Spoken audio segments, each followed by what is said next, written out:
Queensland family has been forced to relive their heartbreak after the teenager who broke into the home of Emma Lovell alongside another teen who stabbed her to death on Boxing Day 2022 was released upon sentencing. The now 19-year-old was found not guilty of murdering the Queensland mum, but guilty of burglary and one count of assault occasioning bodily harm, and was sentenced to 18 months detention. But because of time already served, the teen immediately walked free. Joining me now is Action on Youth Crime advocate and the woman who started Emma's Law petition, Julie West. Julie, this would have been heartbreaking for that family.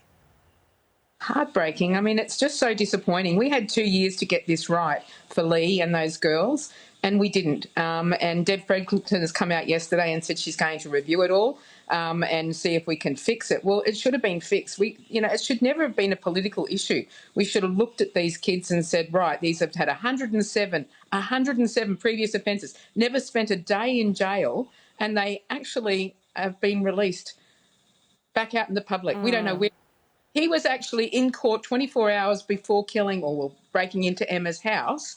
Where is he today? Where is he now? Probably out doing the same stuff again. What has he learnt in that time? So Emma's husband, Lee, walked out of that court yesterday and you could hear the despair, the defeat in his voice. That was just horrible to watch. Well, that actually was what started me in the first place. He actually questioned whether he should have ever moved his family over here from England. And when I saw the heartbreak on his face, I thought, no, mate, Australia is a great place to live. We just need to get the laws right. We need to get our judicial system right.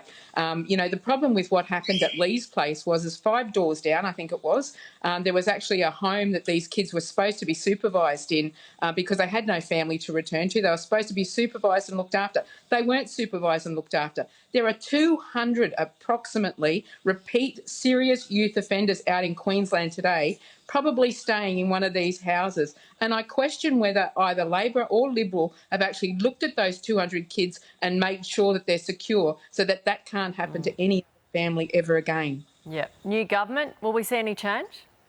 Well, it's funny. Christopher Foley actually spoke to me, when all this happened, and he took my petition to Parliament, and he was probably against a lot of the stuff that I had in Emma's Law. It's quite ironic now that he's actually using a lot of the stuff that I have in Emma's Law to put through Parliament now.